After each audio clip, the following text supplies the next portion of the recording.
100 years ago, the Central Coast was a little-known place, but the development of the railroad transformed this area into the region we know and love today. This weekend, hundreds are learning about our rail history at the 10th Annual Central Coast Railroad Festival, and KSBY anchor Christina Favuzzi takes us aboard a trip back in time.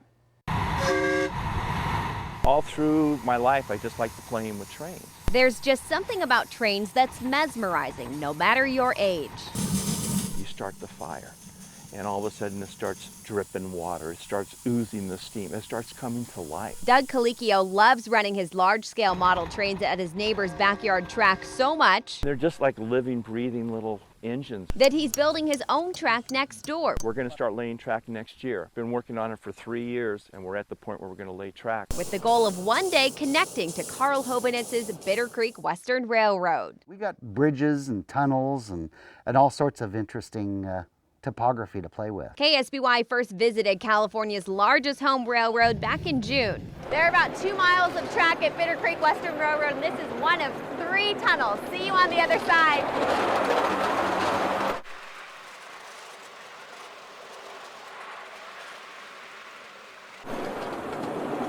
How cool was that?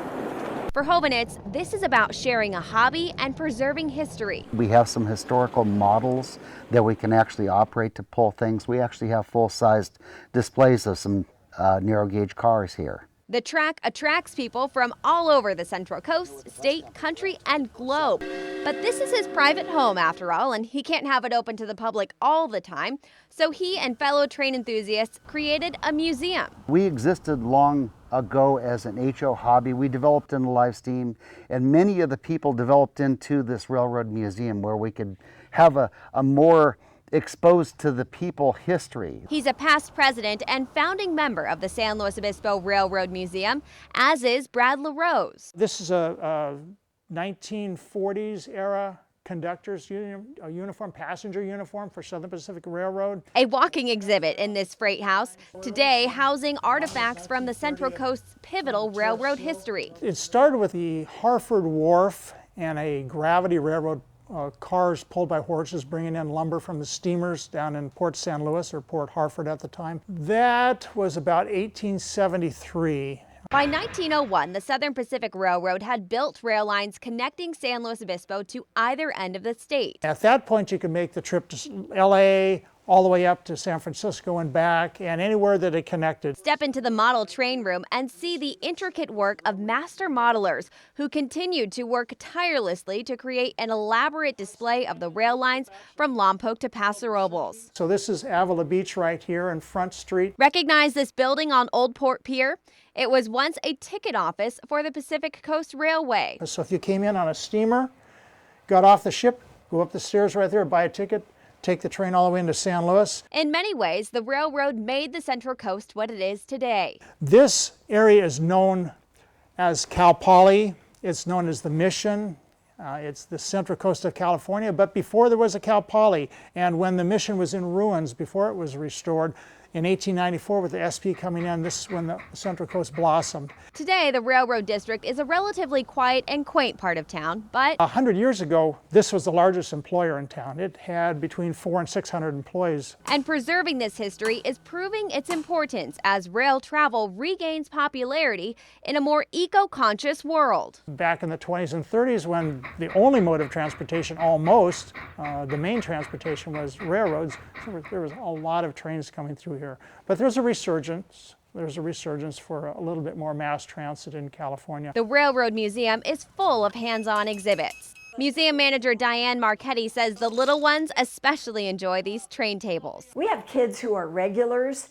They tell their parents, I want to go to the train museum. Step outside the museum freight house and get up close with 4 vintage rail cars and a locomotive. This is a Southern Pacific Railroad tank car. It's all iron and riveted construction. It was built in 1903. It hauled oil before there were pipelines. In great shape. We've put thousands of hours of work onto it. By the 1950s, the rest of America could finally taste Central Coast produce thanks to rail.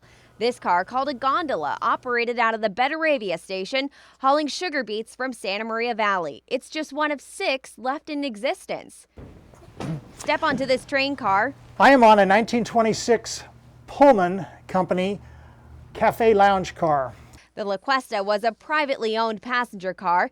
It might look plain on the outside, but inside, the opulent details like stained glass and gold light fixtures transport you to an era of elegance. This is one of our most recent additions to our rolling stock, the railroad car collection. And in this case, it's a 1941 built Plymouth brand locomotive. It pulled train cars carrying supplies for troops in and out of Camp Roberts during World War II.